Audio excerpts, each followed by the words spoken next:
ఇటీవల ఒడిశాలో జరిగినటువంటి ఒక విచిత్రమైన ఘటన దేశవ్యాప్తంగా చర్చకు దారితీసింది. మరణించిన వ్యక్తి ఖాతాలో ఉన్నటువంటి డబ్బు తీసుకోవడానికి సరైన పత్రాలు లేక ఒక వ్యక్తి అస్థిపంజరాన్ని బ్యాంకుకు తీసుకువెళ్లడం అందరినీ ఆశ్చర్యానికి గురి చేసింది. ఈ ఘటన కేవలం భావోద్వేగానికే సంబంధించినటువంటి విషయం కాకుండా బ్యాంకింగ్ నిబంధనలపై అవగాహన లేకపోతే ఎలా సమస్యలు ఎదుర్కోవాల్సి వస్తుంది అనేది స్పష్టంగా మనకు తెలియజేసింది ఈ యొక్క సంఘటన. మరణం తర్వాత ఖాతాలో ఉన్నటువంటి డబ్బును పొందడం ఒక సాధారణ ప్రక్రియలా కనిపించినప్పటికీ కూడా దీనికి సంబంధించినటువంటి చట్టపరమైన నిబంధనలు, అవసరమైన పత్రాలు మరియు సరైన విధానం గురించి తెలియకపోతే అనవసర ఇబ్బందులు ఎదురవుతాయి. ఈ నేపథ్యంలోనే ఈ సంఘటన మనకు నేర్పిస్తున్నటువంటి ఒక ముఖ్యమైన పాఠాలు ఏమిటి అనే విషయాన్ని తెలుసుకోవడం చాలా అవసరం. అయితే మనం ఇప్పుడు టాపిక్ లోకి వెళ్ళి చనిపోతే డబ్బు డ్రా ఎలా చేయాలి అనే ప్రశ్నకు సమాధానం ఏంటంటే ఇటీవల ఒడిశాలో జరిగినటువంటి ఒక వైరల్ సంఘటన గురించి ఉదాహరణగా నిలిచింది. మరణించినటువంటి తన సోదరి ఖాతాకు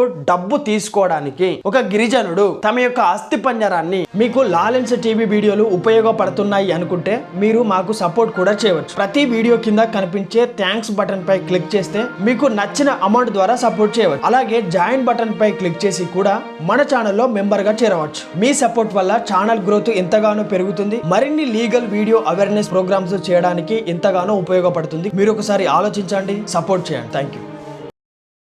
బ్యాంకుకు తీసుకువచ్చాడనే వార్త సోషల్ మీడియాలో విస్తృతంగా ప్రచారం పొందింది. మొదట్లో బ్యాంకు అధికారులు మరణానికి రుజువు అస్థిపంజరం తీసుకురావాలి ప్రచారం జరిగినప్పటికీ కూడా తర్వాత బ్యాంకు అధికారులు అది పూర్తిగా తప్పు సమాచారం అని స్పష్టంగా చెప్పారు. వాస్తవానికి ఆ వ్యక్తి ఎలాంటి ఆధారిక పత్రాలు లేకుండా డబ్బు డ్రా చేయడానికి ప్రయత్నించడంతో ఆ అభ్యర్థనను విత్ డ్రా చేసుకోవడానికి ప్రయత్నించడంతో బ్యాంకు ఆ అభ్యర్థనను ప్రాసెస్ సరైన రుజువు లేకపోవడం వల్ల ఆ బ్యాంకు ప్రాసెస్ చేయలేకపోయింది. డెత్ సర్టిఫికేట్ వారసత్వానికి సంబంధించినటువంటి సరైన రుజువు లేకపోవడం వల్ల క్లెయిమ్ ప్రక్రియ అనేది నిలిచిపోయింది అంటూ అధికారులు చెబుతున్నారు. అయితే బ్యాంకింగ్ నిబంధనల ప్రకారం ఒక ఖాతాదారుడు మరణించిన తర్వాత ఆ ఖాతాదారునికి సంబంధించినటువంటి లావాదేవీలు అందుబాటులో ఉండవు. అయితే క్లెయిమ్ సెటిల్మెంట్ ప్రక్రియగా మారుతుంది. సరైన పత్రాలు అనుమతి ఉండవు. సరైన పత్రాలు లేకుండా బ్యాంకు డబ్బు విడుదల అనేది చేయడానికి అనుమతించబడదు. అయితే ఈ ఘటనలో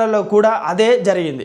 మరణాన్ని నిరూపించడం కోసం అస్థి పంజరాన్ని తీసుకురావడం చట్టబద్ధంగా చెల్లుబాటు కానిది మాత్రమే కాకుండా బ్యాంకింగ్ నిబంధనలలో అవసరం కూడా కాదు. తర్వాత అధికారులు జోక్యం చేసుకొని అవసరమైన పత్రాలు జారీ చేయడంతో క్లెయిమ్ ప్రక్రియ అనేది పూర్తి కావడం జరిగింది. ఈ సంఘటన అనేది నామినేషన్ ఉమ్మడి ఖాతాల యొక్క ప్రాముఖ్యతను కూడా స్పష్టంగా చూపించింది. అయితే నామినీ ఉన్నప్పుడు క్లెయిమ్ ప్రక్రియ అనేది వేగంగా పూర్తవుతుంది. అయితే సర్వేవర్ పద్ధతిలో ఉమ్మడి ఖాతా ఉంటే మరింత సులభంగా నిధులను యాక్సెస్ చేయవచ్చు. ప్రతి ఒక్కరూ ఉమ్మడి ఖాతా తెరవాల్సిన అవసరం లేకపోయినా సరే కనీసం నామినీ ఉండడం చాలా ముఖ్యమని నిపుణులు సూచిస్తున్నారు. అయితే ఈ ఘటన గ్రామీణ ప్రాంతాలలో బ్యాంకింగ్ నిబంధనలపై అవగాహన లోపాన్ని కూడా బయట పెట్టిందని చెప్పుకోవచ్చు. సరైన డాక్యుమెంట్లు ఎలా సిద్ధం చేసుకోవాలి, క్లెయిమ్ ఎలా దాఖలు చేయాలి అనే విషయాలలో స్పష్టత లేకపోవడం వల్ల నిజమైన హక్కుదారులు కూడా ఇబ్బందులు పడుతూ ఉంటారు. బ్యాంకులు మోసాలు వివరించడానికి కఠిన నిబంధనలు పాటిస్తాయి కాబట్టి పత్రాలు లేకపోతే నిజమైన క్లెయిమ్లు కూడా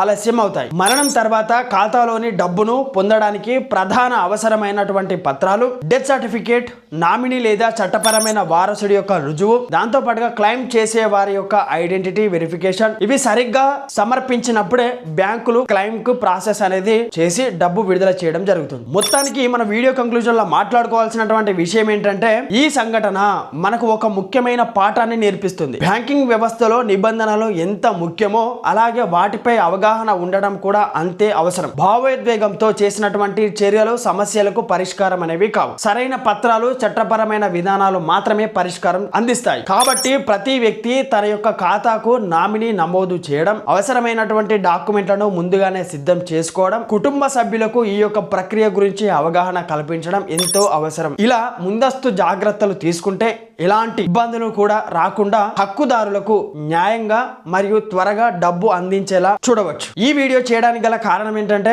ఇలాంటి సమస్యలు రానున్న రోజులలో ఎవరికి ఎదురు కావద్దనే ఉద్దేశంతో ఎలాంటి పత్రాలు తీసుకెళ్లాలి, ఎలా డబ్బులు పొందాలి అనే విధి విధానాలు, విషయాలు ఏమిటి అనే విషయం గురించి ఈ వీడియోలో మనం మాట్లాడుకోవడం జరిగింది. మరొక కొత్త టాపిక్ తో మళ్ళీ కలుస్తాను. నేను మీ కొంగటి రాజు ఫ్రమ్ లాలెన్స్ టీవీ నుండి. Thank you.